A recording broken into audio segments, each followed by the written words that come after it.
কবর হল ক্ষণস্থায়ী জীবন শেষে আখিরাতের পথে আমাদের প্রথম মঞ্জিল।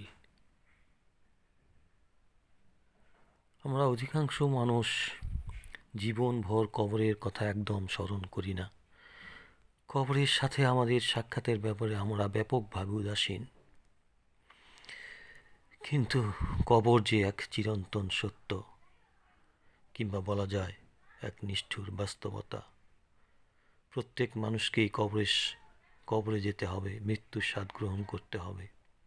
আজ নয়তো কাল আমরা আমাদের সবাইকে কবরের সাথে মোলাকাত করতে হবে। তাকে এড়ানোর সাধ্য আমাদের কারণেই।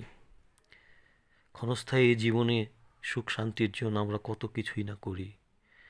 প্রাসাদ সম ভবন তৈরি করি, কত কিছু আয়োজন করি, কিন্তু আমাদের চিরস্থায়ী যেখানে বসবাস হবে, চিরস্থায়ী যেখানে ঘর, শান্তির ঘর করতে হবে, তার ব্যাপারে আমরা খুবই উদাসীন।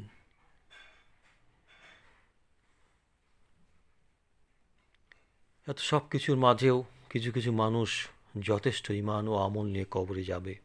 এদের প্রশান্ত ও নুরানি চেহারা দেখেই মনে হবে এরা ঠিক ঈমানের সাথে মৃত্যুবরণ করেছে। যথারীতি তাদের পুরস্কারও শুরু হবে কবর থেকেই। এরকম সম্মানী বান্দাদের থাকার জন্য কবরকে বহুদূর পর্যন্ত বিস্তৃত করে দেওয়া হবে।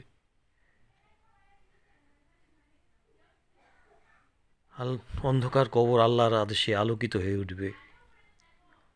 আলোকিত বান্দা, আলোকিত কবর, সত্যি কতই না মধুর, কতই না চমৎকার। অপরদিকে যারা ঈমান ও আমল এর সাথে মৃত্যুবরণ করবে না, যারা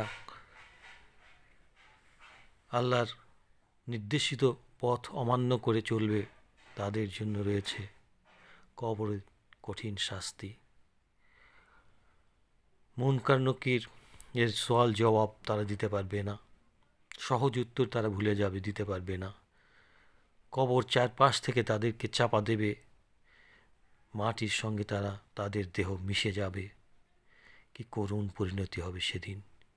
অথচ আমরা এইসব চিন্তা করি না। দুনিয়ার সুখ শান্তি, ধন সম্পদ, বাড়ি ঘর নিয়ে ব্যস্ত। আল্লাহ পাক আমাদের সবাইকে সঠিক বুঝ দান করুন, আমাদেরকে হেদায়েত দান করুন। আমরা যেন আল্লাহর নির্দেশিত পথে রসুল সাল্লাল্লাহু আলাইহি সাল্লামের সুন্নত পালন করে ঈমানের সাথে কবরে যেতে পারি। কবর যেন আমাদের সুখের জায়গা হয়, তাহলে আমরা পরম শান্তি পাব, চিরকাল সুখে থাকব।